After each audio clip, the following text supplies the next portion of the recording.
നമസ്കാരം. മലയാളി വാർത്ത ഇൻസൈഡിലേക്ക് സ്വാഗതം. ഇന്നും കേരളം വേദനയോടെ ഓർക്കുന്ന നവീൻ ബാബുവിൻ്റെ ദുരൂഹ മരണം.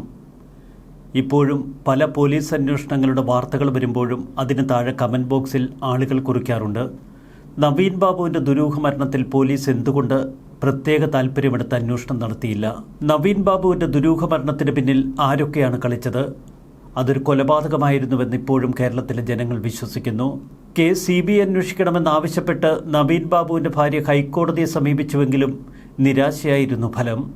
പ്രോസിക്യൂഷനും പോലീസുമൊക്കെ പറഞ്ഞത് കോടതി വിശ്വസിച്ചു. പിന്നീട് സമൂഹമാധ്യമങ്ങളിൽ പലപ്പോഴും വെല്ലുവിളികൾ ഉയർത്തി ജില്ലാ പഞ്ചായത്ത് പ്രസിഡന്റായിരുന്ന PP ദിവ്യ ജനങ്ങളെ പരിഹസിക്കുന്ന കാഴ്ച. എന്നാൽ ഇതാ PP ദിവ്യക്കെതിരെ ഗുരുതരമായ ചില വെളിപ്പെടുത്തലുകളാണ് ഇപ്പോൾ പുറത്തു വരുന്നത്. എന്തുകൊണ്ടാണ് നവീൻ ബാബു കൊല്ലപ്പെട്ടത് എന്ന സംശയം കേരളത്തിൽ ശക്തമായിരുന്നു. ഇതിനു പിന്നിൽ CPM നേതാക്കളുടെ അനധികൃത സ്വത്തും ബിനാമി ഇടപാടുകളുമൊക്കെ പരക്കെ സംശയിച്ചിരുന്നു. അതിൻ്റെ നിരവധി തെളിവുകൾ പുറത്തു വന്നിരുന്നു.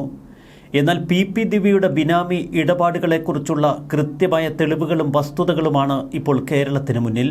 PP ദിവ്യ ജില്ലാ പഞ്ചായത്ത് പ്രസിഡന്റായിരിക്കെ അനധികൃത സ്വത്ത് സമ്പാദിച്ചുവെന്നാണ് KSU സംസ്ഥാന vice president P. Muhammad Shammas വെളിപ്പെടുത്തിയിരിക്കുന്നത്. ജില്ലാ പഞ്ചായത്ത് പ്രസിഡന്റായിരിക്കുമ്പോൾ PP ദിവ്യ കോടിക്കണക്കിന് രൂപയുടെ കരാറുകൾ നൽകിയത് സ്വന്തം ബിനാമി കമ്പനിക്ക്. ഇത് സംബന്ധിച്ച തെളിവുകൾ ഷമ്മാസ് പുറത്തുവിട്ടു. Carton India alliance private limited എന്നാണ് കമ്പനിയുടെ പേര്. ദിവ്യ ജില്ലാ പഞ്ചായത്ത് പ്രസിഡന്റ് ആയതിനു ശേഷം 2021 ജൂലൈ 20-നാണ് ഈ കമ്പനി രൂപീകരിച്ചത്. PP ദിവ്യയുടെ അടുത്ത സുഹൃത്തും നാട്ടുകാരനുമായ മുഹമ്മദ് ആസിഫാണ് കമ്പനിയുടെ MD. ആസിഫിൻ്റെയും ദിവ്യയുടെ ഭർത്താവ് VP അജിത്തിൻ്റെയും പേരിൽ ഏക്കർ കണക്കിന് ഭൂമി വാങ്ങിക്കൂട്ടിയിട്ടുണ്ട്. കണ്ണൂരിലെ പ്രമുഖ ടൂറിസ്റ്റ് കേന്ദ്രമായ പാലക്കയം തട്ടിൽ ആസിഫിൻ്റെയും അജിത്തിൻ്റെയും പേരിൽ വാങ്ങിക്കൂട്ടിയത് 4 ഏക്കറോളം ഭൂമി. ഇരുവരുടെയും പേരിൽ സ്ഥലം രജിസ്റ്റർ ചെയ്തതിന്റെ രേഖകൾ ഇപ്പോൾ മുഹമ്മദ് ഷമ്മാസ് പുറത്തുവിട്ടിരിക്കുന്നു. ഒരു വശത്ത് വാങ്ങിക്കൂട്ടിയ ഭൂമിയുടെ തെളിവുകൾ, മറുവശത്ത് അനധികൃത കച്ചവടത്തിന്റെ കൂടുതൽ വെളിപ്പെടുത്തലുകളും പുറത്തുവരുന്നു. PP ദിവ്യ ഒരു ചെറിയ മീനല്ല എന്ന് വ്യക്തമാക്കുന്നതാണ് പല വെളിപ്പെടുത്തലുകളും. അനധികൃതമായി സ്വന്തം ബെനാമി കമ്പനിക്ക് ജില്ലാ പഞ്ചായത്ത് പദ്ധതികളുടെ കോടിക്കണക്കിന് രൂപയുടെ കരാർ ദിവ്യ നൽകിയെന്നും ഷമ്മാസ് പറയുന്നു. അതുമായി ബന്ധപ്പെട്ട നിരവധി രേഖകൾ ഇപ്പോൾ പുറത്തു വന്നിരിക്കുന്നു. 11 കോടിയോളം രൂപയാണ് 2 വർഷത്തിനിടയിൽ പ്രീ ഫാബ്രിക്കേറ്റഡ് ടോയ്ലറ്റ് നിർമ്മാണങ്ങൾക്ക് മാത്രമായി carton India alliance private limited എന്ന കമ്പനിക്ക് നൽകിയത്. ഇതിനു പുറമെ പടിയൂർ ABC കേന്ദ്രത്തിന്റെ 76 ലക്ഷം രൂപയുടെ നിർമ്മാണ കരാർ. ജില്ലാ പഞ്ചായത്തിന് കീഴിലുള്ള പ്രീ ഫാബ്രിക് നിർമ്മാണങ്ങളാണ് സിൽക്ക് വഴി ഈ കമ്പനിക്ക് കൈമാറിയത്. പ്രധാനമായും ബയോ ടോയ്ലറ്റുകൾ, മറ്റു കെട്ടിടങ്ങൾ എന്നിവയായിരുന്നു നിർമ്മാണങ്ങൾ. 3 വർഷത്തിനിടയിൽ 12 കോടിയിലധികം രൂപയുടെ പ്രവൃത്തികളാണ് ഈ കമ്പനിക്ക് ലഭിച്ചത്. ഒരു കരാർ പോലും പുറത്തൊരു കമ്പനിക്ക് അവർ നൽകിയതുമില്ല. സ്വന്തം ബിനാമി കമ്പനിക്ക് കോടിക്കണക്കിന് രൂപയുടെ അനധികൃത ഇടപാടുകൾ. അപ്പോൾ PP ദിവ്യ തീർച്ചയായും സംശയിക്കപ്പെടേണ്ടതല്ലേ? ദിവ്യയുടെ ഉറ്റ സുഹൃത്തും കല്യാശ്ശേരി ബ്ലോക്ക് പഞ്ചായത്ത് പ്രസിഡന്റുമായ PP ഷാജിറിനും ഈ ബിനാമി ഇടപാടുകളിൽ പങ്കുണ്ട് എന്ന് ഷമ്മാസ് പറയുന്നു.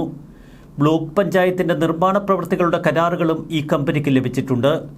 ദിവ്യ ജില്ലാ പഞ്ചായത്തിന് പകരം തിരുട്ട് ഗ്രാമത്തിന്റെ പ്രസിഡന്റ് ആവേണ്ടയാളാണ്. പൊതുമുതൽ കൊള്ളയടിക്കുന്നതിൽ വീരപ്പനെ പോലും അവർ നാണം കെടുത്തിയിരിക്കുന്നു. അഴിമതിയുടെ ബ്രാൻഡ് അംബാസിഡറാക്കാൻ പറ്റിയ ആളാണ് PP ദിവ്യ.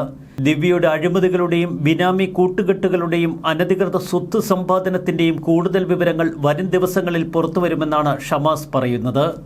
നടുക്കുന്ന വെളിപ്പെടുത്തലുകൾ തന്നെയാണ് ഇപ്പോൾ ഷമ്മാസ് നടത്തിയിരിക്കുന്നത്.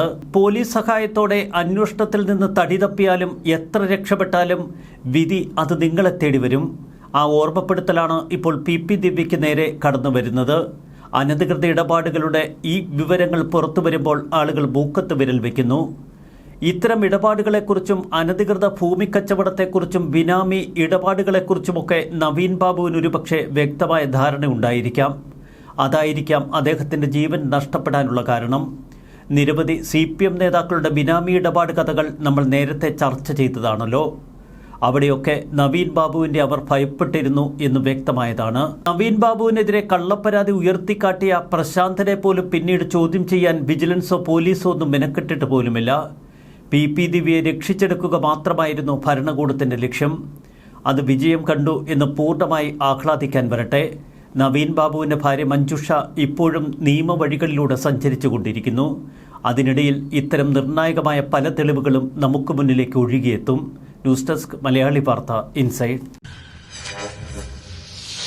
ചെയ്യുക.